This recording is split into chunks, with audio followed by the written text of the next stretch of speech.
Hello, and thank you for joining us for Jesse and Melva Live. I almost said live with Jesse and Melva. Well, Jesse and Melva Live, and we're happy that you're here. We are so excited about what we're going to share again. We did kind of a part one last time, and we're going to do a part two today. So, would you be willing to let everybody know what we're going to do today?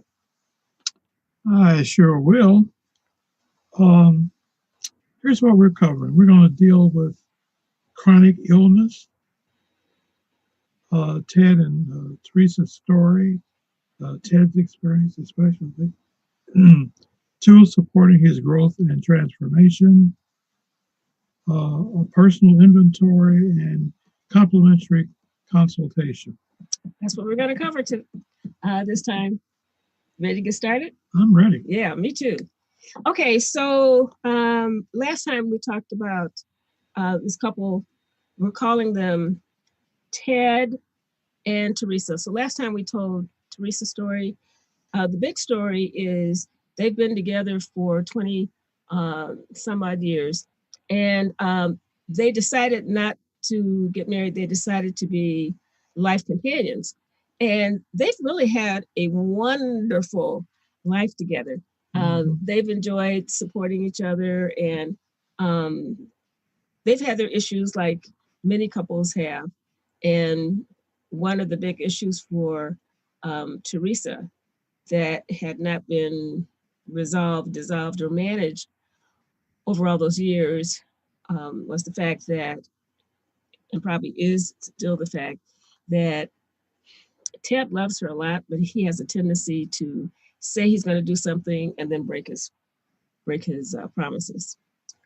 So anyway, so that's one of the main things that they've been dealing with all of these years. However, recently, um, their lifestyle has been interrupted. You see, part of that lifestyle was they enjoyed a lot of activity together and also individually. And so what happened was, even though Ted did a lot of things for prevention in terms of taking care of his health, he ate right, he exercised. One of the things that he really loved doing was running, and he meditated. He did a lot of self help kind of thing. And one day he had a heart attack, and then he had something else happen. So he wound up with a lot of hospitalizations, and then he recover. And then this last time, um, his hospitalization was more severe, and Teresa turned into a full time caretaker along with taking care of her career. So last time we talked about um, what Teresa did so that she could tap into her opportunities for personal growth and development. This time we're going to tap into Ted's, because in a relationship, there's two things going on at the same time. And for Ted, um, he didn't like the position that he's in, and sometimes he would be irritable because he was frustrated and he was feeling um, so helpless and powerless to get this healing process going faster. So he couldn't do it. So he depended on Teresa. And while he appreciated everything that she did for him, he was so upset that he couldn't do it for himself. And so he did a lot of soul searching. He did a lot of thinking about. I mean, this is the hand that's been dealt. That's what we usually talk about. You know, uh, whatever hand life deals you, you got to play the hand, and you got to play the hand as best you can. And so Ted did a lot of soul searching to figure out what could he do about this, because in addition to taking the medication for recovery for his heart, he was also diagnosed with anxiety and depression, and he was taking medication for that. And all of that medication has side effects. And so that made him even more lethargic, and he was even more upset because the life that he had was not in his reach. So he knew that there was something that he could do, and he needed to be reflective about what he was going to do to turn things around, because he started feeling guilty because he knew that he was depending on Teresa a lot, and he also knew that he had a history of breaking promises to her. So he had layer and layer and layer of upset feelings. And sometimes those feelings would come out at the most inconvenient time. I mean, anytime a person lashes out, it's always at the most inconvenient time, would you say? Oh, I would I would say that. And in addition, I would say um, we men generally cannot take um, illness and sickness very well. You ladies are able to do that better than we guys can, because we do feel helpless and hopeless and some of those kinds of things. And um, and it's important that he took the time in order to try to figure out what's really going on, so that he could approach it better and in a more constructive way. Yeah, yeah. So he knew that things were going downhill, and he knew that things to go, he wanted to contribute to things going better. Mm-hmm. And so he had to figure out what to do, because he loves Teresa. He loves that she is there with him 100%. He knows that she's stressed out, and he knows that there is something that he can do, that there are some things that he could do. So he um, started brainstorming. He did some internal brainstorming.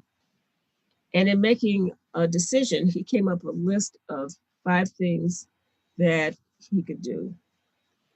And so, what were the 5 things? What was the first thing, Jesse? Well, the first was to begin to do more of the things that he could do on his own to support his recovery without reprimand. What's trying to say? Being reminded, Yeah, without reminding him. without Teresa reminding him. Oh, Teresa did. Okay. Uh, So let's talk about that for a second. okay.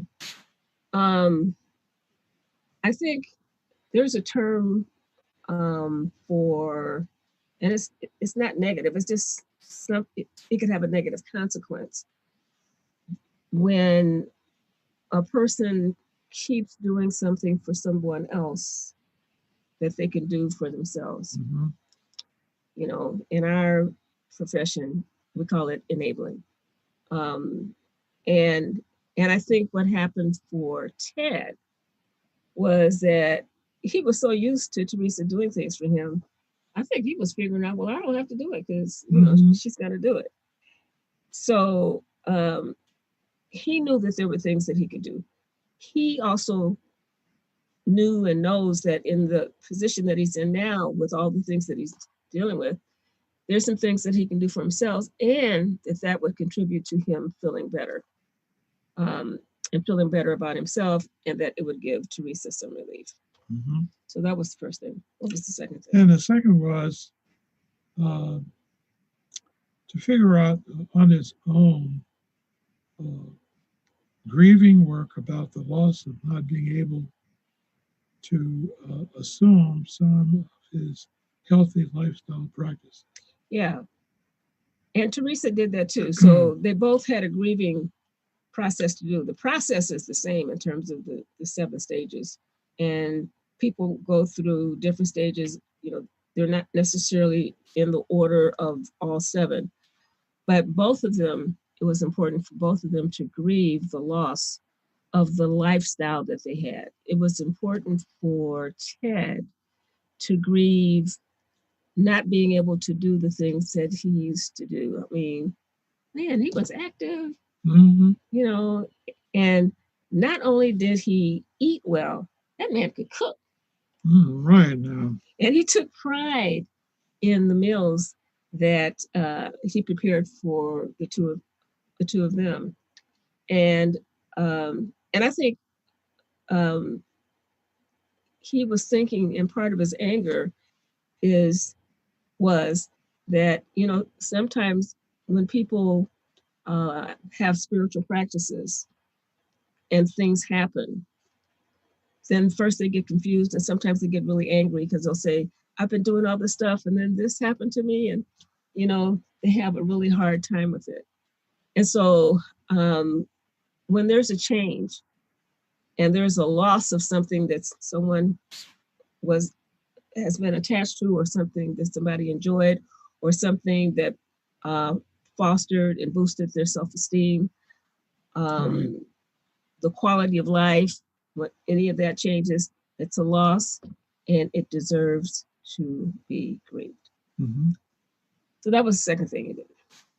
What was the third thing? Number 3 is to do his own inner work, to work through his anxiety and depression, along with taking his medications and keeping his therapist and support group informed. Yeah. So one of the things that he did not do for himself. Now he did pretty good with the medication um, compliance. He didn't like the side effects of any of them. So at first, he kind of put it to the side, and he would do it like sometimes, but not consistently. And one thing that's going to support a person to get better is to follow through on a treatment plan that's going to support them to get better. So he got back to being more consistent with his taking his medications. Teresa did not have to remind him. Actually, she didn't have to remind him before, but she reminded him because she wanted this guy to be around. So that was part of her way of being there for him, knowing that he could have better results if he followed through. And then in terms of going to his therapist, he kind of went, it was hit and miss. And he decided, if I'm going to be able to at least cope better and have something better, then it's important that I not drain Teresa so that she's not my end all be all kind of person, because she needs to have balance in her life. He did realize that. Um, and he needed to get to the bottom of why he made those promises and didn't keep them. So he decided that out of self-care and self-love, that he was going to follow through with his therapy sessions because he got so much out of it. He gained so much insight with working with the therapist to get to the root of why he was doing some of the things that he was doing that sabotaged his life. Even though he was doing all these other good things, he was also sabotaging um, his life, and he was also sabotaging his relationship with Teresa. And I think he got really comfortable that she put up with it because he didn't want her to leave. He wanted to have a relationship with her, but he did not. He got lazy. Let's call it that. All right. And then he also expanded, in addition to his therapist, he expanded opening up to his support group. So that gave him more support, and it gave Teresa more relief. So that was number 3. And number 4, he needed to prepare to have a dialogue with Teresa about how vulnerable he is so that she has more information about how he is struggling. How many guys do that in your experience, in your professional experience? We find some other way to cope, such as going to the bar or being with a buddy or two, but we don't always which is unfortunate, we don't always reach out to our woman in our life so that they can sense and feel what it is that we're feeling, and knowing also that we appreciate and want their support. Why do guys do that? Well, it's a man thing, you know. We can do everything. We don't need no help, Mm. you know. And so after a while, we tried a whole bunch of other stuff. We come to the realization that this ain't working, so I got to find another way of dealing with this. Mm-hmm. Is there some pain connected to this? That this is not working. Oh yeah, oh yeah, So let's get all the way to it gets pretty painful. oh yeah. Yeah. Especially when she says, "I think I'm gonna leave." What is it you used to say? Like sometimes when people would call in for counseling, especially if it was uh, the man, Jesse would say, well, maybe his suitcase is out by the door or something like that. It is a motivator.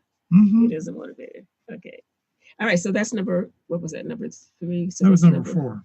That was, oh, yeah. Okay. And then the part about the dialogue, it's, I think that talking, well, in addition to what you said, I think talking about feelings, that's just not a man thing. Nope. Because it's not the way that they're raised. Nope. And so they don't have like a template for it. Nope. So the good news is that Ted and Teresa were introduced to a process to have a dialogue that had a safe structure where they could both have the heart to heart sharing. And this would, in terms of dialogue, this would be his opportunity to open up and share his heart with her. Mm-hmm. And not for Teresa to fix anything, but for her to hear, understand, and make sense of his experience. So he had to understand it first. He had to get clear about it first. And we talked about understanding as one of the 3 fundamentals for success in love, marriage, and life. I mean, it gave Teresa an opportunity to be a listener. She didn't have to figure it out. She didn't have to mind read. She could just hear what was going on with him without interruption. That's an important thing to have, especially when there's something sensitive going on. So that was number 4. What's number 5? Number 5 is to lavishly express its gratitude to Teresa for her consistent dedication to him in their relationship over all these years. I believe that gratitude is one of the ingredients of master healing. That anytime a person is grateful for anything, it's in a relationship and you're sharing an appreciation. If it's at work and you're sharing an appreciation. If you're at the grocery store and you're sharing an appreciation, you have probably noticed how the receiver of the appreciation lights up.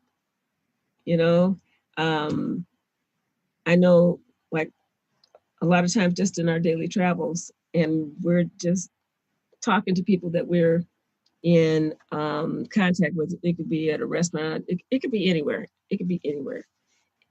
It has become such a practice for us to let people know that we appreciate it.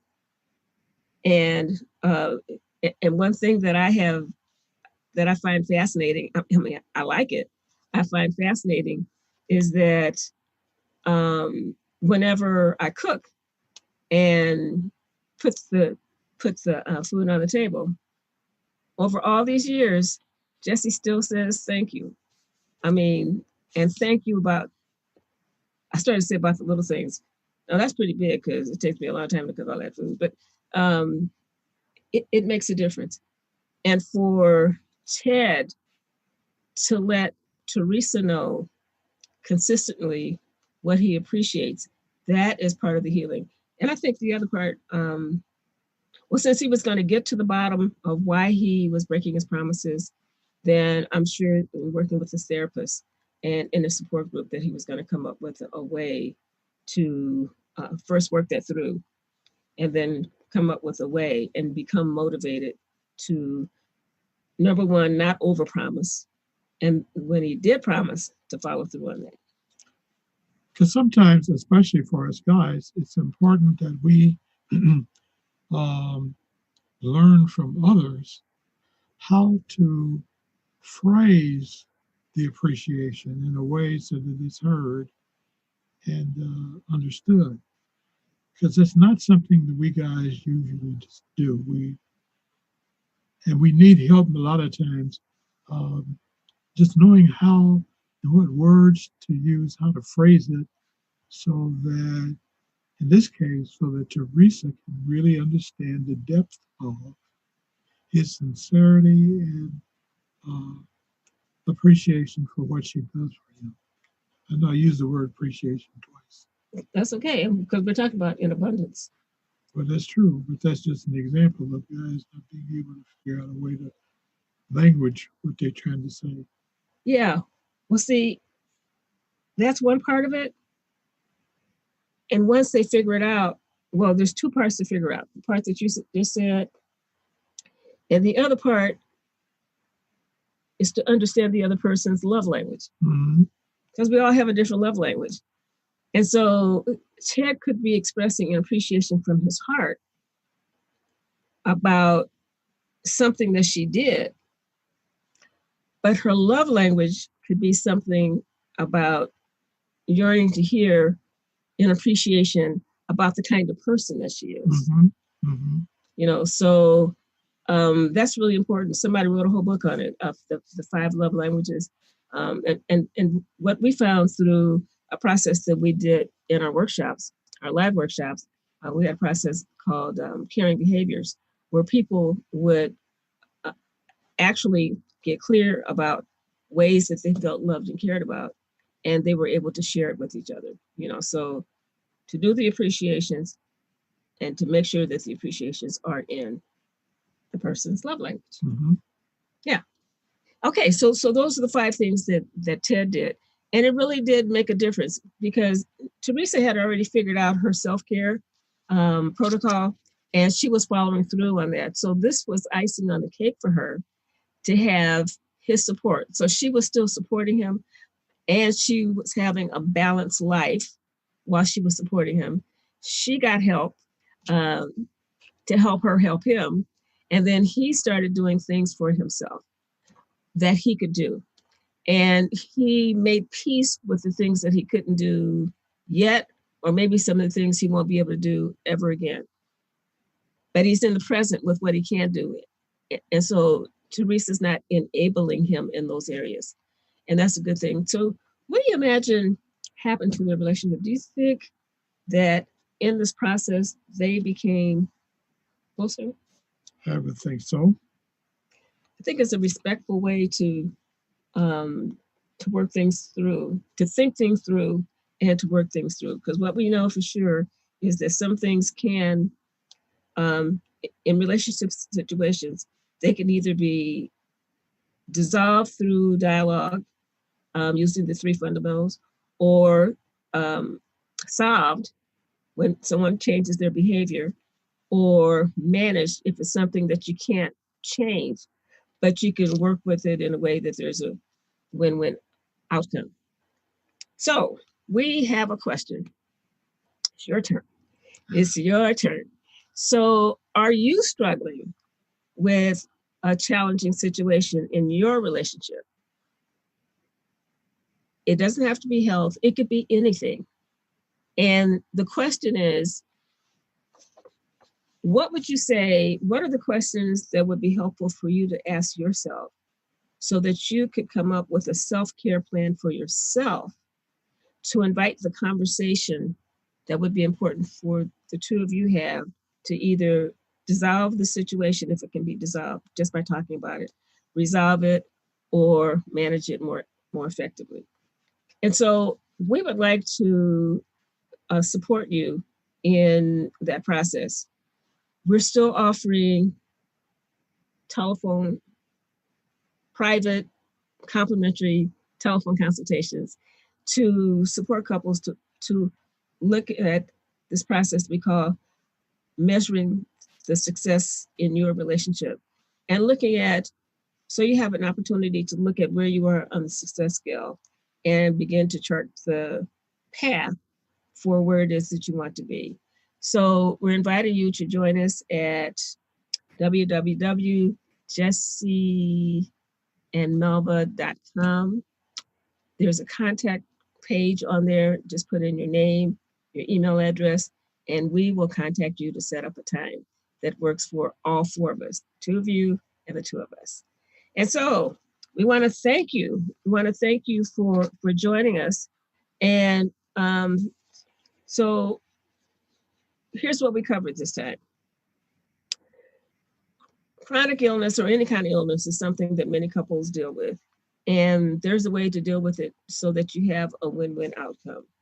Ted's story was enlightening to us and inspirational to us because it wasn't a doom and gloom. He did figure out what he could do to manage his situation more effectively in a way that was growth producing for him. And that's part of the process that we focus on in our tips for success in love, marriage, and life. So we're inviting you to do your own personal inventory to look at what does the landscape look like in your relationship?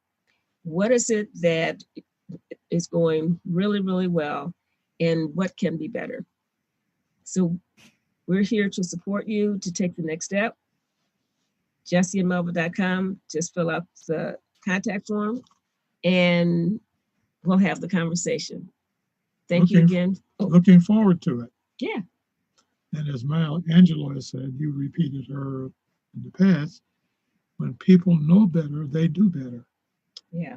And so it's not anybody's fault. It's just that maybe either one or both persons in the relationship just really don't know what to do. That's right. Because people have tunnel vision. And beyond the tunnel vision, they don't know that they don't know that they don't know very important things. And they have blind spots to the possibilities to make things better and to become more of their best self. We're here for you. Looking forward to next time. Take care.